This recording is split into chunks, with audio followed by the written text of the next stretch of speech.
ଦଶମ ଶ୍ରେଣୀରେ ଅଧ୍ୟୟନ କରୁଥିବା ସମସ୍ତ ଛାତ୍ରଛାତ୍ରୀମାନଙ୍କୁ ଶୁଭ ସନ୍ଧ୍ୟା ଏବଂ ସ୍ୱାଗତ। ଏହି ଭିଡିଓରେ ଆମେ ଅଧ୍ୟୟନ କରିବୁ ଆମ ଇତିହାସ ବହିର ତୃତୀୟ ଅଧ୍ୟାୟ 2000 ଖ୍ରୀଷ୍ଟାବ୍ଦ ପର୍ଯ୍ୟନ୍ତ ସ୍ୱାଧୀନତା ପରବର୍ତ୍ତୀ ଭାରତ। ଆମେ ଅଲରେଡି ପ୍ରଥମ ପାଠ ଏବଂ ଦ୍ୱିତୀୟ ପାଠ ପଢିଛୁ। ପ୍ରଥମ ପାଠରେ ଦେଶୀୟ ରାଜ୍ୟମାନଙ୍କର ମିଶ୍ରଣ ଏବଂ ଦ୍ୱିତୀୟ ପାଠରେ ଓଡ଼ିଶା ସହିତ ଗଡ଼ଜାତ ରାଜ୍ୟମାନଙ୍କର ମିଶ୍ରଣ ଅଲରେଡି ମୁଁ ସମାପ୍ତ କରିଦେଇଛି। ତାର ପ୍ରଶ୍ନ ଉତ୍ତର ମଧ୍ୟ ଡିସ୍କସନ କରାହେଇଛି। ପୂର୍ବ ଭିଡିଓ ମାନଙ୍କୁ ଯାଇକି ଦେଖନ୍ତୁ। ନିଶ୍ଚିତ ରୂପରେ ଦେଶୀୟ ରାଜାମାନଙ୍କର ମିଶ୍ରଣ ଏବଂ ଓଡ଼ିଶା ସହିତ ଗଡ଼ଜାତ ରାଜ୍ୟମାନଙ୍କର ମିଶ୍ରଣ କେମିତି ହେଇଥିଲା ଏବଂ ତାର ପାଠ୍ୟପୁସ୍ତକ ପ୍ରଶ୍ନାବଳୀ କ'ଣ ଥିଲା ସେ ବିଷୟରେ ଆମେ ପୁଙ୍ଖାନୁପୁଙ୍ଖ ଭାବରେ ଅଧ୍ୟୟନ କରିଛେ। ଆଜି ଆମେ ଅଧ୍ୟୟନ କରିବୁ ତୃତୀୟ ପାଠ ଗୋଆ ଓ ପୁଦୁଚେରୀର ମୁକ୍ତି। ଆପଣ ସ୍କ୍ରିନ୍ ମାଧ୍ୟମରେ ଦେଖିପାରୁଥିବେ ଗୋଆ ଓ ପୁଦୁଚେରୀର ମୁକ୍ତି ତୃତୀୟ ପାଠ। ଭିଡିଓକୁ ଶେଷ ପର୍ଯ୍ୟନ୍ତ ଦେଖନ୍ତୁ। ନିଶ୍ଚିତ ରୂପରେ ଆପଣମାନେ ବହୁତ କିଛି ଶିଖିପାରିବେ। ଗୋଆ ଓ ପୁଦୁଚେରୀର ମୁକ୍ତି କେମିତି ହେଇଥିଲା। ଇଂରେଜ ମାନେ ଚାଲିଗଲା ପରେ ଗୋଆ ଓ ପୁଦୁଚେରୀ ସ୍ୱାଧୀନ ହେଇନଥିଲା। ତାଙ୍କୁ ଆଉ କୋଉ ବିଦେଶୀ ରାଜା ବା ବିଦେଶୀ ଲୋକମାନେ ଶାସନ କରୁଥିଲେ ସେ ବିଷୟରେ ଆମେ ଏ ପାଠରେ ଅଧ୍ୟୟନ କରିବା। ଏବେ ପ୍ରଥମେ ଦେଖିବା ଏଟା ତୃତୀୟ ପାଠ କ'ଣ ଗୋଆ ଓ ପୁଦୁଚେରୀର ମୁକ୍ତି। 1947 ମସିହା ଅଗଷ୍ଟ 15 ତାରିଖରେ ଭାରତକୁ ବ୍ରିଟିଶ ସାମ୍ରାଜ୍ୟବାଦ ଅବସାନ ହେଲା ଓ ବ୍ରିଟିଶ ସାମ୍ରାଜ୍ୟ ଅନ୍ତର୍ଭୁକ୍ତ ଭାରତ ସ୍ୱାଧୀନ ହେଲା। ଯୋଉ ରାଜ୍ୟ ମାନଙ୍କରେ ବା ଯୋଉ ଅଞ୍ଚଳରେ ବ୍ରିଟିଶ ମାନଙ୍କର ଶାସନାଧୀନ ଥିଲା ତାହା ସ୍ୱାଧୀନ ହେଇଗଲା।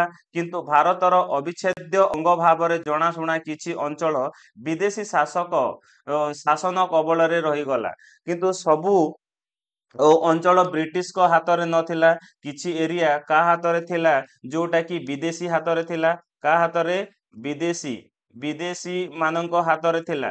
ଏଇ ବିଦେଶୀ ହାତରୁ ମୁକ୍ତି କେମିତି ମିଳିବ ସେ ବିଷୟରେ ଆମ ଭାରତୀୟ ଲୋକମାନେ କ'ଣ ଥିଲେ ସତର୍କତା ଥିଲେ। ଭାରତର ପଶ୍ଚିମ ଉପକୂଳରେ ଅବସ୍ଥିତ ଗୋଆ, ଦାମନ, ଡିଉ, ଦାଦ୍ରା ଓ ନଗର ହାବେଲିର ପର୍ତ୍ତୁଗୀଜ ମାନେ ଶାସନ କରୁଥିଲେ। ଓକେ, ଦେଖ ଏଠି ଆମର କ'ଣ ଯେମିତି କି ଆମର ଆମେ ବ୍ରିଟିଶ ବିଷୟରେ ବେଶୀ ଆଲୋଚନା କରିଥାଉ। ବ୍ରିଟିଶ, ପର୍ତ୍ତୁଗୀଜ, ଡଚ, ଫରାସୀ ଏମାନେ ସମସ୍ତେ ଭାରତକୁ ଆସିକରି ଶାସନ କରୁଥିଲେ। କିନ୍ତୁ କିଛି ଏରିଆରେ କୋଉମାନେ ଗୋଆ, ଦାମନ, ଡିଉ, ଦାଦ୍ରା, ନଗର ହାବେଲି ଏମାନଙ୍କୁ କୋଉମାନେ କରୁଥିଲେ? ପର୍ତ୍ତୁଗୀଜ ମାନେ ଶାସନ କରୁଥିଲେ। ପୂର୍ବ ଉପକୂଳରେ ଅବସ୍ଥିତ ପୁଦୁଚେରୀରେ ଫରାସୀ ମାନେ ଶାସନ କରୁଥିଲେ। ପୁଦୁଚେରୀ ନାମରେ ପରିଚିତ ଓ ଫରାସୀ ଉପନିବେଶ ର ଅନ୍ତର୍ଭୁକ୍ତ ଥିଲା ପୁଦୁଚେରୀ, ଚନ୍ଦନନଗର, କରାଇକଲ, ମାହି ଓ ୟାନାମ। ଏଇଟା କ'ଣ ଥିଲା? କାହା ଅନ୍ତରରେ? ଫରାସୀ ମାନଙ୍କ କବଳରେ ଥିଲା। ତ କୋଉଟା ଫରାସୀ ମାନଙ୍କ ଥିଲା ତ କୋଉଟା ପର୍ତ୍ତୁଗୀଜ ମାନଙ୍କ ଶାସନରେ ଥିଲା। ତ ପୁଦୁଚେରୀ ଆଉ କରାଇକାଲ ଓ ୟାନାମ କରମଣ୍ଡଳ ଉପକୂଳରେ ଅବସ୍ଥିତ ଥିଲା। ପୁଦୁଚେରୀ ଓ କରାଇକଲ ଓ ୟାନାମ କୋଉ ଉପକୂଳରେ ଅବସ୍ଥିତ ଥିଲା? କରମଣ୍ଡଳ ଉପକୂଳରେ ଅବସ୍ଥିତ ଥିଲା। ମାହି ଅବସ୍ଥିତ ଥିଲା ମାଲବାର ଉପକୂଳ ଏବଂ ଚନ୍ଦନନଗର ଥିଲା ବଙ୍ଗଳାରେ। ତ ଏଠି ପିଲାମାନେ ମନେ ରଖିବା ଦରକାର ଯେ ମାହି କୋଉଠାରେ ଅବସ୍ଥିତ ଥିଲା? ମାଲବାର ଉପକୂଳରେ ଏବଂ ଚନ୍ଦନନଗର କୋଉଠାରେ ଥିଲା? ବଙ୍ଗଳା ଠାରେ ବା ବଙ୍ଗଳାରେ। ତ ଭାରତରେ ଥିବା ଫରାସୀ ଉପନିବେଶର ଆୟତନ ଥିଲା 510 ବର୍ଗ କିଲୋମିଟର ଏବଂ 1936ରେ ଏହାର ଜନସଂଖ୍ୟା ଥିଲା 2,98,551। ପୁଦୁଚେରୀ ବା ପଣ୍ଡିଚେରୀ, ଦେଖ ପୁଦୁଚେରୀ ଯାହା ପଣ୍ଡିଚେରୀ ତାହା ଫରାସୀ ଉପନିବେଶ ମାନଙ୍କର ସଦର ମହକୁମା ଥିଲା। ତ ଫରାସୀ ମାନଙ୍କର ସଦର ମହକୁମା ଫରାସୀ ଉପନିବେଶ ମାନଙ୍କର ସଦର ମହକୁମା କ'ଣ ଥିଲା ବୋଲି କହିଲେ ତମେ କ'ଣ କହିବ? ପୁଦୁଚେରୀ ବା ପଣ୍ଡିଚେରୀ ଲେଖିପାରିବ। ଗୋଆ ଓ ପୁଦୁଚେରୀକୁ ଭାରତର ରାଜନୀତିକ ପରିଧି ଭିତରକୁ ଫେରାଇ ଆଣିବା ସ୍ୱାଧୀନତା ପରର ଭାରତ ସରକାରଙ୍କ ପାଖରେ ଏକ ପ୍ରମୁଖ ଆହ୍ୱାନ ଥିଲା। ଯେତେବେଳେ ଭାରତ ସ୍ୱାଧୀନ ହେଇଗଲା, ସ୍ୱାଧୀନ ହେଲା ପରେ ଯୋଉ କାହା ପାଖରେ ଥିଲା ଏଠି ଏଇ ଯୋଉ ପୁଦୁଚେରୀ ବା କୋଉଟା ଆମର ଗୋଆ ଆଉ ପୁଦୁଚେରୀ କାହା କାହା ହାତରେ ଥିଲା? ଯେମିତିକି ଆମର ଫରାସୀ ମାନଙ୍କ ହାତରେ ଥିଲା, ପର୍ତ୍ତୁଗୀଜ ମାନଙ୍କର ହାତରେ ଥିଲା। ତାହାକୁ କେମିତି ଭାବରେ ଫରାସୀ ମାନଙ୍କ କବଳରୁ ମୁକ୍ତ କରିବ, ସେଥିପାଇଁ ଭାରତ ସରକାରଙ୍କର ପ୍ରମୁଖ ଆହ୍ୱାନ ଥିଲା ଆଉ ଭାରତ ସରକାରଙ୍କର ଗୋଟେ ବହୁତ ବଡ ଦାୟିତ୍ୱ ଥିଲା। ଭାରତ ସହିତ ଗୋଆର ମିଶ୍ରଣ, ଭାରତ ସହିତ ଗୋଆର ମିଶ୍ରଣ କେମିତି ହେଲା? ଦେଖ, ବର୍ତ୍ତମାନ ମୁଁ କହିଲି କୋଉଟା ପର୍ତ୍ତୁଗୀଜ ମାନଙ୍କ ହାତରେ ଥିଲା ତ କୋଉଟା ଫରାସୀ ମାନଙ୍କ ହାତରେ ଥିଲା। ବର୍ତ୍ତମାନ ଆମେ ଗୋଟେ ପରେ ଗୋଟେ ଡିସ୍କସନ କରିବା ଯେ କେମିତି ଆମର ଏଇ ଫରାସୀ କବଳରୁ ଏବଂ ପର୍ତ୍ତୁଗୀଜ କବଳରୁ ଆମ କିଛି ଭାରତର କିଛି ଅଞ୍ଚଳ ମୁକ୍ତ ହେଇଛି। ଭାରତ ସହିତ ଗୋଆର ମିଶ୍ରଣ, ଗୋଆର ଇତିହାସ ବେଶ ପ୍ରାଚୀନ। ଓକେ, ଅତୀତରେ ଗୋଆ ଗୋମଞ୍ଚଳ ଗୋମଞ୍ଚଳ ଗୋପ ଗୋପକ ପତମ ଗୋପକପୁରୀ ଏବଂ ଗୋବପୁରୀ ବା ଗୋମନ୍ତକ ନାମରେ ପରିଚିତ ଥିଲା। ପିଲାମାନେ, ତମକୁ ଯଦି କୁହାଯିବ ଗୋଆର ଅନ୍ୟ ଦୁଇଟି ନାମ ଯଦି ଲେଖିବ, ତାହେଲେ ଗୋଆର ଅନ୍ୟ ଦୁଇଟି ନାମ କଣ ଥିଲା? ଗୋଆ ସହିତ ଗୋମଞ୍ଚଳ, ଗୋପକ ପତମ ଏବଂ ଗୋପପୁରୀ ଏବଂ ଗୋମନ୍ତକ ଏମିତି ନାମରେ ଗୋଆ ପରିଚିତ ଥିଲା। ଏବଂ କାଳର କାଳର କ୍ରମିକତାରେ ଗୋଆକୁ ସାତବାହନ, କଦମ୍ବ, ରାଷ୍ଟ୍ରକୂଟ, ଚାଳୁକ୍ୟ, ସିଲଦାର, ଯାଦବ ମାନେ ଶାସନ କରିଥିଲେ। ପିଲାମାନେ ଏଠି ଦେଖ, ଗୋଆକୁ କଣ କୋଉ ମାନେ ଶାସନ କରୁଥିଲେ? ଗୋଆକୁ ଏଠି ଦେଖ କାଳକ୍ରମେ ସାତବାହନ, କଦମ୍ବ, ରାଷ୍ଟ୍ରକୂଟ, ଚାଳୁକ୍ୟ, ସିଲଦାର, ଯାଦବ ମାନେ ଶାସନ କରିଥିଲେ। ଏବଂ ଖିଲଜି ମାନଙ୍କ ସମୟରେ ଗୋଆ ମୁସଲମାନ ଶାସନରେ ଆସି ଯାଇଥିଲା। ଯେତେବେଳେ ଖିଲଜିର ଶାସନ କାଳ ଥିଲା, ତାପରେ ଗୋଆ କଣ ହେଲା? ଆମର ମୁସଲମାନ ମାନଙ୍କୁ ବା ମୋଗଲ ହାତକୁ ପଳେଇ ଆସିଲା। ଭାରତରେ ରାଜନୈତିକ ମାନଚିତ୍ର 2012 ମସିହାରେ ଏମିତି ଥିଲା। 2012 ଅନୁସାରେ ତମେ ଦେଖିପାରୁଥିବ ଭାରତର ମାନଚିତ୍ର। ତ ଏଠି ଦେଖ ପିଲାମାନେ, ପୁଦୁଚେରୀ ଏଠି ରହୁଛି ଏବଂ ଗୋଆ ରହିଲା ଏଠି ରହିଲା। ଏ ଗୋଆ ଆଉ ପୁଦୁଚେରୀକୁ ଭାରତରେ ମିଶାଇବା ପାଇଁ ଭାରତ ସରକାର ବହୁତ ବଡ ଆହ୍ୱାନ ଥିଲା। ଏହାକୁ କେମିତି ମାନଚିତ୍ରରେ ଦେଖିପାରିଲ? ଭାରତରେ ଗୋଆ ଓ ପୁଦୁଚେରୀ ବା ପଣ୍ଡିଚେରୀ ଅଧିକାରରୁ ଆସିଲା। କାହା ଅଧୀନକୁ? ମୁସଲମାନ ଶାସନ ଅଧୀନକୁ ଆସିଲା। ଭାସ୍କୋଡା ଗାମା ଭାରତକୁ ଜଳପଥ ଆବିଷ୍କାର କରିବା ପରେ ପର୍ତ୍ତୁଗୀଜ ମାନେ ଗୋଆ ଅଧିକାର କରିବାକୁ ଅଭିଯାନ ଆରମ୍ଭ କରିଥିଲେ। ଦେଖ ପିଲାମାନେ, ପର୍ତ୍ତୁଗୀଜ କିଏ? ଭାସ୍କୋଡା ଗାମା ଭାରତକୁ କେବେ ଜଳପଥ ଆବିଷ୍କାର କରିଥିଲେ ତମେ ଜାଣିଛ? ଓକେ ଓକେ 1498ରେ କଣ କରିଥିଲେ? ଭାସ୍କୋଡା ଗାମା ଭାରତକୁ ଜଳପଥ ଆବିଷ୍କାର କରିଥିଲେ। ଭାସ୍କୋଡା ଗାମାଙ୍କ ଭାରତକୁ ଜଳପଥ ଆବିଷ୍କାର ସମ୍ପର୍କରେ ଏକ ବର୍ଣ୍ଣନା ପ୍ରଦାନ କର। ଏଇଟା ତମେ ମାନଙ୍କ ପାଇଁ କାମ, ପରେ ଆମେ କରିବା। ପାଠଟାକୁ ଭଲ ଭାବରେ ବୁଝି ନେବା। 1510 ମସିହାରେ ବିଜୟନଗର ସମ୍ରାଟଙ୍କ ସହାୟତାରେ ପର୍ତ୍ତୁଗୀଜ ମାନେ ଗୋଆ ଅଧିକାର କଲେ ଏବଂ ସେହି ଦିନ ଠାରୁ ଗୋଆର ପର୍ତ୍ତୁଗୀଜ ମାନଙ୍କର ଶାସନ ଆରମ୍ଭ ହେଲା। ଦେଖ ପିଲାମାନେ, ଯେତେବେଳେ କଣ 1510ରେ ଗୋଆକୁ କୋଉମାନେ ଅଧିକାର କରିନେଲେ? ପର୍ତ୍ତୁଗୀଜ ମାନେ ଅଧିକାର କରିନେଲେ। ଯାହା ଫଳରେ ସେଇ ଗୋଆଟା ହେଇଗଲା ପର୍ତ୍ତୁଗୀଜ ମାନଙ୍କର ଶାସନାଧୀନ। କିଛି ଦିନ ପାଇଁ ଛତ୍ରପତି ଶିବାଜୀ ଗୋଆ ଅଧିକାର କରିଥିଲେ। କିଛି ଦିନ ପାଇଁ ଗୋଆ ଅଧିକାର କିଏ କରିଥିଲେ? କିନ୍ତୁ ପରେ ପରେ ପର୍ତ୍ତୁଗୀଜ ମାନେ ଗୋଆ ପୁନର୍ଦଖଲ କଲେ। ତ ଯେତେବେଳେ ଶିବାଜୀ ମହାରାଜ କିଛି ଦିନ ଦଖଲ କରି ଶାସନ କଲେ, କିନ୍ତୁ କିଛି ଦିନ ପରେ ପର୍ତ୍ତୁଗୀଜ ମାନେ ତାଙ୍କର ମେନ୍ ଆଡା ଥିଲା, ମେନ୍ ଜାଗା ଥିଲା, ଏଣୁ ପୁଣି ଥରେ ପୁନର୍ଦଖଲ କରିନେଲେ।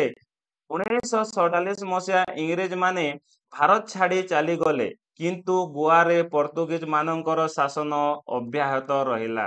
ପିଲାମାନେ ତମେ ଦେଖ, 1947 ମସିହା ଅଗଷ୍ଟ 15 ତାରିଖ ଦିନ ବ୍ରିଟିଶ ମାନେ ପଳେଇଲେ, କିନ୍ତୁ 1510ରୁ ନେଇକି 1947 ପର୍ଯ୍ୟନ୍ତ କୋଉମାନେ ଥିଲେ? ଏଠି ପର୍ତ୍ତୁଗୀଜ ମାନେ ଶାସନ କରୁଥିଲେ। କୋଉଠାରେ? ଗୋଆ ଠାରେ ପର୍ତ୍ତୁଗୀଜ ମାନେ ଶାସନ କରୁଥିଲେ। ଚିନ୍ତା କର ସେ କେତେ ଲଗଭଗ 400 ରୁ ଅଧିକାଂଶ ବର୍ଷ ସେମାନେ ଶାସନ କରିଛନ୍ତି। ଦାମନ, ଡିଉ, ଦାଦ୍ରା ଓ ନଗର ହାବେଲିରେ ମଧ୍ୟ ପର୍ତ୍ତୁଗୀଜ ମାନେ ସେମାନଙ୍କର ଶାସନ ଜାରି ରଖିଥିଲେ। ଗୋଆର ପର୍ତ୍ତୁଗୀଜ ଶାସନ ଭାରତ ସରକାରଙ୍କର କୂଟନୈତିକ ସମାଧାନ ପ୍ରସ୍ତାବକୁ ଗ୍ରହଣ କଲା ନାହିଁ। ଯୋଉ ଗୋଆରେ ପର୍ତ୍ତୁଗୀଜ ଶାସନ ଥିଲା, ଭାରତ ସରକାର ଯୋଉ କୂଟନୀତି ଯୋଉ ଡିପ୍ଲୋମେଟିକ ଖେଳିଥିଲେ ତାହାକୁ ଗ୍ରହଣ କଲା ନାହିଁ। କାରଣ ଏଠାରେ କୋଉମାନେ ଅଛନ୍ତି? ପର୍ତ୍ତୁଗୀଜ ମାନେ ଅଛନ୍। ପର୍ତ୍ତୁଗୀଜ ମାନେ କଣ ପାଇଁ ଭାରତ ସରକାର ସହିତ ମିଶିବେ? ଆଜି ନହେଲେ ସେମାନେ ସେ ଭଲ ଭାବରେ ଜାଣିଥିଲେ ଯେ ଆମେ ଏଠି ବହୁତ ଦିନ ପାଇଁ ରହିବୁ ଏବଂ ଆମର ମାନେ ଶାସନ ବଜାୟ ରଖିବୁ ବୋଲି ସେ ଭାବୁଥିଲେ। ତୁମେ ଜାଣିଛ ଗୋଟେ ରାଷ୍ଟ୍ର ମଧ୍ୟରେ ଥିବା ଅନ୍ୟ ରାଷ୍ଟ୍ରର ଶାସନାଧୀନ ଅଞ୍ଚଳକୁ ଅନ୍ତଃକ୍ଷେତ୍ର କୁହାଯାଏ। ପିଲାମାନେ ଏଇଟା ମନେ ରଖ, ଯଦି କୌଣସି ଗୋଟେ ସମଗ୍ର ରାଷ୍ଟ୍ର ଥାଏ ଏବଂ ସେଇ ରାଷ୍ଟ୍ର ଯଦି ଆଉ ଅନ୍ୟ କୌଣସି ରାଷ୍ଟ୍ର ତାକୁ ଶାସନ କରୁଥାଏ, ଅନ୍ୟ ରାଷ୍ଟ୍ର ଶାସନ କରୁଥାଏ ମାନେ ସେଇ ଏରିଆକୁ କଣ କୁହାଯାଏ? ଅନ୍ତ ଓକେ ଅନ୍ତ ଅନ୍ତଃକ୍ଷେତ୍ର ବୋଲି କୁହାଯାଏ। ଅନ୍ତଃକ୍ଷେତ୍ର ବୋଲି କୁହାଯାଏ। ରାଇଟ। ଅନ୍ତଃକ୍ଷେତ୍ର କହିଲେ କଣ ବୁଝ? ଗୋଟେ ରାଜ୍ୟ ମଧ୍ୟରେ ଥିବା ଅନ୍ୟ ରାଷ୍ଟ୍ରର ଶାସନାଧୀନ ଅଞ୍ଚଳକୁ ଅନ୍ତଃକ୍ଷେତ୍ର ବୋଲି କୁହାଯାଏ। ଉଦାହରଣ ସ୍ୱରୂପ ଗୋଆ, ଦାମନ, ଡିଉ, ଦାଦ୍ରା, ନଗର ହାବେଲି ଗୋଟେ ପର୍ତ୍ତୁଗୀଜ ଅନ୍ତଃକ୍ଷେତ୍ର ଥିଲା। ଏଇ ଗୋଟେ ଜାଗାରେ କୋଉମାନେ ଶାସନ କରୁଥିଲେ? ପର୍ତ୍ତୁଗୀଜ ମାନେ କରୁଥିଲେ। କୋଉମାନେ କରୁଥିଲେ? ପର୍ତ୍ତୁଗୀଜ ମାନେ। କୋଉମାନେ? ପର୍ତ୍ତୁଗୀଜ ମାନେ ଶାସନ କରୁଥିଲେ। ବୁଝିହେଲା ପିଲାମାନେ? ଓକେ। ଗୋଆରେ ପର୍ତ୍ତୁଗୀଜ ଶାସକ ମାନେ ଜନସାଧାରଣଙ୍କର ସୁଖ ସୁବିଧା ପାଇଁ ଦୃଷ୍ଟି ଦେଉନଥିଲେ। ଯେ ଯେମିତିକି ଲୋକମାନଙ୍କର ଶାସନ କେମିତି ରହିବ, ସୁଖ ସୁବିଧା କେମିତି ରହିବ, ସେ ବିଷୟରେ ଆଦ୍ୟ ପର୍ତ୍ତୁଗୀଜ ମାନେ ଧ୍ୟାନ ଦଉନଥିଲେ। ଗୋଆ, ଦାମନ, ଡିଉ ଜନସାଧାରଣ ସେମାନଙ୍କର ଅତ୍ୟାଚାରରେ ଅତିଷ୍ଠ ହୋଇ 1955 ମସିହା ଅଗଷ୍ଟ 15ରେ ଏକ ବଡ଼ ଧରଣର ବିକ୍ଷୋଭ ପ୍ରଦର୍ଶନ କଲେ। ରାଇଟ। ତ 1955 ମସିହା ଅଗଷ୍ଟ 15 ତାରିଖ ଦିନ ଗୋଆର ଲୋକ ସଂଖ୍ୟା ବା ଗୋଆ, ଦାମନ, ଡିଉର ଜନସାଧାରଣ ପର୍ତ୍ତୁଗୀଜ ବିରୋଧରେ ଗୋଟେ ବିକ୍ଷୋଭ ପ୍ରଦର୍ଶନ କଲେ। ଏହି ପ୍ରଦର୍ଶନରେ ପ୍ରାୟ 5000 ଲୋକ ଅଂଶଗ୍ରହଣ କରିଥିଲେ। ଏହି ପ୍ରଦର୍ଶନକୁ ଘଉଡ଼ାଇବାକୁ ପର୍ତ୍ତୁଗୀଜ ପୋଲିସ ଗୁଲି ଚାଳନା କଲେ ଏବଂ ଏହି ଗୁଲି ଚାଳନାରେ 22 ଜଣ ଅହିଂସା ସତ୍ୟାଗ୍ରହୀ ମୃତ୍ୟୁବରଣ କରିଥିଲେ। ଦେଖ ପିଲାମାନେ, 1955 ମସିହା ଅଗଷ୍ଟ 15 ତାରିଖ ଦିନ ଯୋଉ ଗୋଆ ଓ ଦାମନ ଦିଉର ଲୋକମାନେ 5000ରୁ ଉର୍ଦ୍ଧ୍ୱ ଅଂଶଗ୍ରହଣ କରିଥିଲେ, ତ ତାକୁ ଦମନ କରିବା ପାଇଁ କୋଉମାନେ? ପର୍ତ୍ତୁଗୀଜ ପୋଲିସ କଣ କରିଥିଲେ? ଗୁଲି ଚାଳନା କରିଥିବାରୁ ସେଠି 22 ଜଣଙ୍କର ମୃତ୍ୟୁ ହେଇଥିଲା। ଆନ୍ଦୋଳନକୁ ଶକ୍ତି ପ୍ରୟୋଗ କରି ଦବାଇ ଦେବା ପାଇଁ ପର୍ତ୍ତୁଗୀଜ ସରକାର ଦାମନରୁ ସୈନ୍ୟ ପ୍ରେରଣ କରିବାକୁ ଚେଷ୍ଟା କଲା। କଣ କଲା ପିଲାମାନେ? ଯେତେବେଳେ ଆନ୍ଦୋଳନ ଶକ୍ତି ଏତେ ବଢି ଯାଇଥିଲା ଯେ ତାକୁ ଦବାଇବା ପାଇଁ ପର୍ତ୍ତୁଗୀଜ ସରକାର ଦାମନରୁ ସୈନ୍ୟ ପ୍ରେରଣ କରିବାକୁ ଚେଷ୍ଟା କଲା। ତ ଭାରତୀୟ ସୈନ୍ୟବାହିନୀ ଏଥିରେ ବାଧା ଦେବାରୁ ପର୍ତ୍ତୁଗାଲ ସରକାର ଏହି ବିରୋଧରେ ଆନ୍ତର୍ଜାତିକ ନ୍ୟାୟାଳୟରେ ଏକ ଅର୍ଜି ଦାଖଲ କଲେ। କଣ ହେଇଛି ପିଲାମାନେ? ଯେତେବେଳେ ପର୍ତ୍ତୁଗୀଜ ମାନେ ହେଲା ଗୋଟେ ସେକେଣ୍ଡ, ଯେତେବେଳେ ପର୍ତ୍ତୁଗୀଜ ମାନେ ପୋଲିସ ଲଗେଇକି ଯୋଉ ଦାମନ ଆଉ ଡିଉ, ଦାଦ୍ରା ନଗର ହାବେଲିର ଲୋକମାନଙ୍କୁ ଦବେଇବା ପାଇଁ ଚେଷ୍ଟା କରୁଥିଲେ, ସେତେବେଳେ ଭାରତୀୟ ସୈନ୍ୟବାହିନୀ ମାନେ ଏଠିରେ ବାଧା ଦେଇଥିଲେ। ଏହି ବାଧା ଦେବା ଫଳରେ କଣ ହେଇଛି? ପର୍ତ୍ତୁଗୀଜ ସରକାର ଆନ୍ତର୍ଜାତିକ ନ୍ୟାୟାଳୟରେ ଏକ ଅର୍ଜି ଦାଖଲ କଲେ। ଅର୍ଜି ଦାଖଲ କଲେ ମାନେ କଣ? ଆନ୍ତର୍ଜାତିକ ସ୍ତରରେ ସେ ଅଭିଯୋଗ କଲେ। କିନ୍ତୁ 1960 ମସିହାରେ ଆନ୍ତର୍ଜାତିକ ନ୍ୟାୟାଳୟ ଏହି ଖାରଜଟାକୁ ଖାରଜ କରିଦେଲା। ତ ପିଲାମାନେ କଣ କରିଛ ବା କଣ ଜାଣିଲ ଏଠି? ଯେତିକି କିଏ ପର୍ତ୍ତୁଗୀଜ ଅନ୍ତର୍କ୍ଷେତ୍ର ଗୁଡ଼ିକୁ ପର୍ତ୍ତୁଗୀଜ ସୈନ୍ୟ ପ୍ରେରଣ କରିବା ପାଇଁ ଅନୁମତି ଦେବାକୁ ଭାରତ ସରକାରକୁ ନିର୍ଦ୍ଦେଶ ଦିଆଯାଉ ବୋଲି ପର୍ତ୍ତୁଗୀଜର ଅନ୍ତର୍କ୍ଷେତ୍ରର ଲୋକମାନେ କଣ ଅର୍ଜି କରିଥିଲେ। କିନ୍ତୁ କଣ ହେଇଛି 1960 ମସିହାରେ ଆନ୍ତର୍ଜାତିକ ନ୍ୟାୟାଳୟ ଏହି ଖାରଜଟାକୁ ଏହି ଅର୍ଜିଟାକୁ ଖାରଜ କରିଦେଲା। ଏହି ବର୍ଷ ଡିସେମ୍ବର ମାସରେ ଜାତିସଂଘ ସାଧାରଣ ସଭା ପର୍ତ୍ତୁଗାଲ ବାହାରେ ଥିବା ପର୍ତ୍ତୁଗୀଜ ଉପନିବେଶ ଗୁଡ଼ିକୁ ପର୍ତ୍ତୁଗାଲର ରାଜ୍ୟ ଭାବରେ ବିବେଚନା କରିବା ଦାବିକୁ ମଧ୍ୟ ଆଗ୍ରହ କରିଦେଲା, ମାନେ ମନା କରିଦେଲା। ତାପରେ କଣ ହେଇଛି ଦେଖ, ଯେତେବେଳେ ମନା କରିଦେଲା ଆନ୍ତର୍ଜାତିକ ନ୍ୟାୟାଳୟ, ସେତେବେଳେ 1961 ମସିହାରେ ଉପନିବେଶ ମାନଙ୍କ ଉପରେ ପର୍ତ୍ତୁଗୀଜ ଜୁଲୁମର ସ୍ପଷ୍ଟ ଚିତ୍ର ପରିଲକ୍ଷିତ ହେଲା। ତାପରେ ପରେ ପର୍ତ୍ତୁଗୀଜର ଯୋଉ ଜୁଲୁମ ମାନେ କଣ ପିଲାମାନେ, ଯୋଉ ଅତ୍ୟାଚାର ର ସ୍ପଷ୍ଟ ଚିତ୍ର ପରିଲକ୍ଷିତ ହେଲା। ଭାରତର ପ୍ରଧାନମନ୍ତ୍ରୀ କଥାବାର୍ତ୍ତା ଜରିଆରେ ଗୋଆ ସମସ୍ୟାର ସମାଧାନ ଚାହିଁଲେ। ଗୋଆରେ ଯୋଉ ସମସ୍ୟା ରହିଲା ତାର ସମାଧାନ କେମିତି ହେବ ବୋଲି ଭାରତର ପ୍ରଧାନମନ୍ତ୍ରୀ ଜବାହରଲାଲ ନେହେରୁ ଚାହିଁଲେ। କିନ୍ତୁ ଆଫ୍ରିକୀୟ ଦେଶ ଓ ଆଙ୍ଗୋଲାରେ ପର୍ତ୍ତୁଗୀଜ ମାନେ ଯେପରି ଦମନ ନୀଳା ଚଳାଇ ବିଦ୍ରୋହ ଦମନ କଲେ, ସେଥିରେ ଭାରତୀୟମାନେ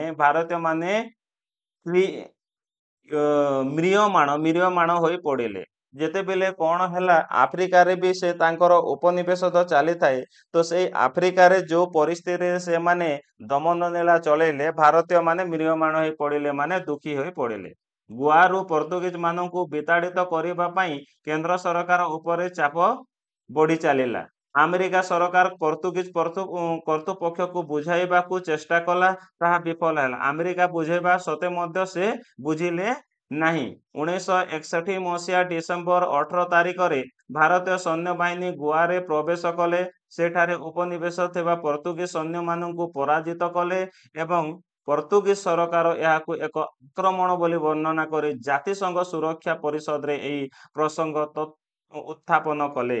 ପିଲାମାନେ କଣ ହେଇଛି 1961 ମସିହା, ଦେଖ ଆମର ଭାରତ କେବେ 1947 ମସିହାରେ ସ୍ୱାଧୀନ ହେଇଯାଇଥିଲା, କିନ୍ତୁ ଗୋଆ ମାନେ 1961 ପର୍ଯ୍ୟନ୍ତ ବି ସ୍ୱାଧୀନତା ପ୍ରାପ୍ତ ହେଇନି। ଏଣୁ ଯେତେବେଳେ ଭାରତୀୟ ସୈନ୍ୟବାହିନୀ ଗୋଆକୁ ପ୍ରବେଶ କରି ତାଙ୍କୁ ପରାଜିତ କଲେ, ପର୍ତ୍ତୁଗୀଜ ସରକାର ଏହାକୁ ଆକ୍ରମଣ ବୋଲି ବର୍ଣ୍ଣନା କରି ଜାତିସଂଘ ସୁରକ୍ଷା ଦାବିରେ ତାହାକୁ ଉତ୍ଥାପନ କରିଥିଲେ। କିନ୍ତୁ ଭାରତର ସୈନ୍ୟ ପ୍ରତ୍ୟାହାର ପ୍ରସ୍ତାବଟିକୁ ରୁଷୀୟ ଭିଟୋ ବଳରେ ଅକାମୀ କରିଦେଲା। ଯେତେବେଳେ ରୁଷୀୟ ଭିଟୋ ବଳରେ ତାକୁ କଣ ଅକାମୀ କରିଦେଲା, ପରଦିନ ଅର୍ଥାତ୍ ଡିସେମ୍ବର 19 ତାରିଖରେ ଗୋଆରେ ଅବସ୍ଥାପିତ ପର୍ତ୍ତୁଗୀଜ ଗଭର୍ଣ୍ଣର ଶରଣ ପତ୍ରରେ ସ୍ୱାକ୍ଷର କରି ଭାରତ ଶରଣାଗତ ହେଲେ ଏବଂ ଗୋଆକୁ 450 ବର୍ଷର ପର୍ତ୍ତୁଗୀଜ ଶାସନର ଅବସାନ ହେଲା। ଗୋଆକୁ ଭାରତ ସହିତ ମିଶାଇ ଦିଆଗଲା ଏବଂ ଦାମନ ଓ ଡିଉ ସହିତ ଗୋଆକୁ ମିଶାଇ ଏକ କେନ୍ଦ୍ର ଶାସିତ ଅଞ୍ଚଳ ସୃଷ୍ଟି କରାଗଲା। ଦେଖ ପିଲାମାନେ, ପର୍ତ୍ତୁଗୀଜ ମାନେ ଗୋଆକୁ କେତେ ବର୍ଷ ଶାସନ କରୁଥିଲେ? 450 ବର୍ଷ। କେତେ? 450 ବର୍ଷ ସେମାନେ ଶାସନ କରିଥିଲେ। ଏବଂ ଯେତେବେଳେ ପର୍ତ୍ତୁଗୀଜ ଗୋଆକୁ ଛାଡ଼ିଗଲେ, ଗୋଆ ସହିତ କାହାକୁ ମିଶାଗଲା? ଗୋଆ ସହିତ ଦାମନ ଆଉ ଡିଉକୁ ମଧ୍ୟ ମିଶାଇ ଦେଇକି ସେଠି କେନ୍ଦ୍ର ଶାସିତ ଅଞ୍ଚଳ ରୂପରେ ପରିଗଣିତ କରିଦିଆଗଲା। ତାପରେ କଣ ହେଇଛି 1963 ମସିହାରେ ଗୋଆରେ ସାଧାରଣ ନିର୍ବାଚନ ହେଲା ଏବଂ 1967 ମସିହାରେ ଗୋଆରେ ଏକ ଗଣଭୋଟ ଆୟୋଜିତ ହେଲା। ପ୍ରଶ୍ନ ଥିଲା ଯେ ଗୋଆ ମହାରାଷ୍ଟ୍ରରେ ମିଶିବ ନା ଅଲଗା ରହିବ। ଗୋଆରେ ଲୋକମାନଙ୍କର ମହାରାଷ୍ଟ୍ର ସହିତ ମିଶିବା ସପକ୍ଷରେ ନଥିଲେ। ତେବେ 1987 ମସିହାରେ ମେ 30 ତାରିଖ ଦିନ ଗୋଆକୁ ରାଜ୍ୟପାହ୍ୟା ପ୍ରଦାନ କରାଗଲା। କେବେ ରାଜ୍ୟପାହ୍ୟା? 1987 ମସିହା ମେ 30 ତାରିଖରେ ଗୋଆକୁ ଗୋଟେ ଅନ୍ୟ ରାଜ୍ୟପାହ୍ୟା ପ୍ରଦାନ କରାଗଲା। ଗୋଆ ହେଲା ଭାରତର 25ତମ ରାଜ୍ୟ। ଦାମନ ଓ ଡିଉକୁ ଗୋଆରୁ ଅଲଗା କରିଦିଆଗଲା ଏବଂ ସେମାନେ ସେହି ଦିନଠାରୁ ପୂର୍ବବତ୍ କେନ୍ଦ୍ର ଶାସିତ ଅଞ୍ଚଳ ହୋଇ ରହିଲେ। ତାପରେ କଣ ହେଇଛି ପିଲାମାନେ ଦେଖିବା, 1954 ମସିହା ଜୁଲାଇ 25 ତାରିଖରେ ଗୋଆର ମିଳିତ ସାମୁଖ୍ୟ ନାମକ ଏକ ଜନ ପ୍ରତିଷ୍ଠାନ ଦାଦ୍ରା ଓ ଅନ୍ତଃକ୍ଷେତ୍ରକୁ ନିଜ ଅକ୍ତିଆରକୁ ଆଣିଲା। ସେହି ବର୍ଷ ଅଗଷ୍ଟ 2 ତାରିଖ ଦିନ ଆଜାଦ ଗୋମନ୍ତକ ଦଳ ମାନେ ଗୋଆର ଗୋଟେ ଅନ୍ୟ ନାମ ଗୋମନ୍ତକ, ଯେମିତିକି ଆମେ ଓଡ଼ିଶାକୁ କଳିଙ୍ଗ ମଧ୍ୟ କହିଥାଉ, କଳିଙ୍ଗ ସମ୍ମିଳନୀ ବା କଳିଙ୍ଗ ଯୁଦ୍ଧ ବୋଲି ଯେମିତି କହିଥାଉ, ତ ତାଙ୍କର ପୁରା ନାଁ ହେଲା ଗୋମନ୍ତକ। ଏଣୁ ଆଜାଦ ଗୋମନ୍ତକ ମାନେ ଆଜାଦ ଗୋଆ ଦଳ ବୋଲି ତମେ ଭାବି ନେବ। ନଗର ହାବେଲି ଦାଖଲ କରିନେଲା ଏବଂ ଦାଦ୍ରା ଓ ନଗର ହାବେଲି ଦଖଲ ବିରୋଧରେ ପର୍ତ୍ତୁଗାଲ ଆନ୍ତର୍ଜାତିକ ନ୍ୟାୟାଳୟରେ ଫରାଦ ହେଲା, କିନ୍ତୁ ଏଇଠାରୁ ପର୍ତ୍ତୁଗୀଜ କିଛି ଲାଭ ପାଇଲା ନାହିଁ। 1961 ମସିହା ଅଗଷ୍ଟ 11 ତାରିଖ ଦାଦ୍ରା ଓ ନଗର ହାବେଲିକୁ ଭାରତ ସହିତ ମିଶାଇ ଦିଆଗଲା ଏବଂ ଏହାକୁ କେନ୍ଦ୍ର ଶାସିତ ଅଞ୍ଚଳର ମାନ୍ୟତା ଦିଆଗଲା। ରାଇଟ୍। ତାପରେ ଆମେ କଣ, ତୁମେ ଜାଣିଛ କି ତୁମ ପାଇଁ କାମ, ଗୋଆ ଓ କେନ୍ଦ୍ର ଶାସିତ ଅଞ୍ଚଳ ଦାମନ ଓ ଡିଉ ଏବଂ ଦାଦ୍ରା ଓ ନଗର ହାବେଲି ର ରାଜଧାନୀ ମାନଙ୍କର ନାମ ଓ ଲୋକମାନଙ୍କର ମୁଖ୍ୟ ଭାଷା ଓ ଦର୍ଶନୀୟ ସ୍ଥାନ ଗୁଡିକ ଏକ ବିବରଣୀ ପ୍ରସ୍ତୁତ କର। ପିଲାମାନେ ଏଇଟା ହେଲା ତମ କାମ, ଆମେ ପରେ ଦେଖିବା। ଭାରତ ସହିତ ପୁଦୁଚେରୀର ମିଶ୍ରଣ। ତାପରେ ଭାରତ ସହିତ ପୁଦୁଚେରୀ କେବେ ଏବଂ କେଉଁ ପରିସ୍ଥିତିରେ ମିଶିଲା ଆମେ ଦେଖିବା। ଭାରତରେ ବିକ୍ଷିପ୍ତ ହୋଇ ରହିଥିବା ଫରାସୀ ଶାସନାଧୀନ ଅନ୍ତଃକ୍ଷେତ୍ର ଗୁଡିକ ଥିଲା ପୁଦୁଚେରୀ, ଚନ୍ଦନନଗର, କରାଇକଲ ଆଉ ମାହି ଓ ୟାନାମ।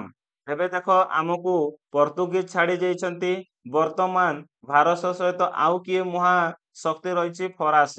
ଫରାସୀ ଅଣ୍ଡରରେ କିଏ କିଏ ଅଛି? ପୁଦୁଚେରୀ, ଚନ୍ଦନନଗର, କରାଇକଲ, ମାହି ଓ ୟାନାମ। ଭାରତର ସ୍ୱାଧୀନତା ପରେ ଭାରତ ସରକାର ଏହି ଅନ୍ତଃକ୍ଷେତ୍ର ଗୁଡିକୁ ଭାରତ ସହିତ ମିଶାଇ ଦେବା ପାଇଁ ଫରାସୀ ଶାସକ ମାନଙ୍କ ସହିତ ଆଲୋଚନା କଲେ। ଆଲୋଚନାର ଫଳସ୍ୱରୂପ 1948 ମସିହାରେ ଫ୍ରାନ୍ସ ଓ ଭାରତ ମଧ୍ୟରେ ଏକ ଚୁକ୍ତି ସ୍ୱାକ୍ଷର ହେଲା। ସେହି ସବୁ ଅନ୍ତଃକ୍ଷେତ୍ରରେ ଗଣଭୋଟ ଅନୁଷ୍ଠିତ ହେବା ପାଇଁ ସ୍ଥିର କରାଗଲା। ଯଦି ଗଣଭୋଟରେ ଯଦି ଲୋକମାନେ କହିବେ ଯେ ଆମେ ଫରାସୀ ଶାସନରେ ରହିବେ, ଯଦି ସେମାନେ ଚାହିଁବେ ଭାରତ ସହିତ ମିଶିବୁ ବୋଲି କହିଲେ ଭାରତ ସହିତ ରହିବେ। ଏଣୁ 1949 ଜୁନ 19ରେ ଚନ୍ଦନନଗର ଗଣଭୋଟ ଅନୁଷ୍ଠିତ ହେଲା ଭାରତ ସହିତ ମିଶିବା ପାଇଁ 3463 ଏବଂ ଫରାସୀ ଉପନିବେଶର କ୍ଷେତ୍ରରେ ରହିବା ପାଇଁ 114 ଜଣ ମତ ସାବ୍ୟସ୍ତ କରିଥିଲେ। ଏଣୁ 1950 ମେ 2 ତାରିଖ ଦିନ ବିଧିବଦ୍ଧ ଭାବରେ ଭାରତର ଅନ୍ତର୍ଭୁକ୍ତ ହେଲା। କିଏ ବିଧିବଦ୍ଧ ଭାବରେ ଅନ୍ତର୍ଭୁକ୍ତ ହେଲା? ଆମର ଏଇ କ୍ଷେତ୍ର ଗୁଡାକ ଫରାସୀ ଉପନିବେଶ ସପକ୍ଷରେ ଥିବା ଫରାସୀ ଯୋଉଠି ଶାସନ କରୁଥିଲେ ସେଇଗୁଡାକ। ୟାନାମ ଓ ମାହିରେ ଏଡୱାର୍ଡ ଗୋବଟ ନାମକ ଜଣେ ଫରାସୀ ଶାସକ ଜନ ଆନ୍ଦୋଳନକୁ ବଳ ପ୍ରୟୋଗ କରି, ଦେଖ ପିଲାମାନେ, ୟାନାମ ଏବଂ ମାହେରେ ଏଡୱାର୍ଡ ଗୋବଟ ଏହାର ନାମ ମନେ ରଖନ୍ତୁ। ଏଡୱାର୍ଡ ଗୋବଟ ନାମକ ଜଣେ ଫରାସୀ ଶାସକ ଜନ ଆନ୍ଦୋଳନକୁ ବଳ ପ୍ରୟୋଗ କରି କଣ କରିଛନ୍ତି? ଗଣ ପ୍ରୟୋଗ ବା ଲୋକମାନଙ୍କର ବଳକୁ ଦବାଇବା ପାଇଁ ସେ କଣ କରିଛନ୍ତି? ବଳ ପ୍ରୟୋଗ କରି ଦମନ କରିବାକୁ ଚେଷ୍ଟା କଲେ। କିନ୍ତୁ 1954ରେ ଭାରତ ସପକ୍ଷ ଜନ ଆନ୍ଦୋଳନକାରୀମାନେ ୟାନାମ ଓ ମାହେରେ କ୍ଷମତା ଦଖଲ କଲେ। 1954 ମସିହା ଅକ୍ଟୋବର ମାସରେ ପୁଦୁଚେରୀ ଓ କରାଇକଲରେ ଜନମତ ନିଆଗଲା। ଜନମତ ଭାରତ ସହିତ ମିଶିବା ସପକ୍ଷରେ ଗଲା। ତାପରେ କଣ ହେଇଛି ପିଲାମାନେ ଦେଖିବା। ଯେତେବେଳେ ଭାରତ ସପକ୍ଷରେ ଗଲା, ସେଇ ବର୍ଷ ନଭେମ୍ବର 1 ତାରିଖ ଦିନ ପୁଦୁଚେରୀ ଏବଂ କରାଇକଲର ବାସ୍ତବ ଶାସନ କ୍ଷମତା ଭାରତ ସରକାରଙ୍କ ହାତକୁ ଆସିଲା। ଫରାସୀ ଜାତୀୟ ସଭା ଏହି ମିଶ୍ରଣକୁ 1962 ମେ ମାସରେ ଅନୁମୋଦନ କଲା ପରେ ଭାରତର ଅନ୍ତଃକ୍ଷେତ୍ରରେ ଥିବା ସମସ୍ତ ଫରାସୀ ଅନ୍ତଃକ୍ଷେତ୍ର ବିଧିବଦ୍ଧ ଭାବରେ ଭାରତରେ ମିଶିଲେ। ପୁଦୁଚେରୀ ଓ ଏପର୍ଯ୍ୟନ୍ତ ଭାରତର ଏକ କେନ୍ଦ୍ରଶାସିତ ଅଞ୍ଚଳ ହୋଇ ରହିଛି। ତୁମେ ଜାଣିଛ ବର୍ତ୍ତମାନ ପୁଦୁଚେରୀ କ୍ଷେତ୍ରଫଳ 489 ବର୍ଗ କିଲୋମିଟର ଏବଂ ଜନସଂଖ୍ୟା ହେଉଛନ୍ତି 9,74,345। ଏହାର ରାଜଧାନୀ ପୁଦୁଚେରୀ। ଏହା ଏକ କେନ୍ଦ୍ରଶାସିତ ଅଞ୍ଚଳ ହୋଇଥିଲେ ସୁଦ୍ଧା ଏଠାରେ 30 आसन विशिष्ट एक निर्वाचन लोकसभा और राज्यसभा रे एक यार जड़े लेखाएं प्रतिनिधि रही छंती राइट तापरे तुम पाई काम पुदुचेरी भाषा नृत्य गीत दर्शनीय स्थान गुडी को संपर्क रे एक विवरणी प्रस्तुत कर यह थिला पिला माने तुमरो पाठ कौन पाठ तृतीय पाठ जे गोवा और पुदुचेरी मुक्ति केमिति हेइथिला आमे परवर्ती वीडियो माध्यम रे देखिबा तार प्रश्नावली एवं तार उत्तर को ए वीडियोटी निश्चित रूप से तुम मानकु भल लागिथिबो जदि ए वीडियोटी तुम मानकु भल लागिछि तेबे वीडियो को लाइक कमेंट शेयर करने को भूलंतु नहीं धन्यवाद ए वीडियो को एथिरे आमे रखिलु।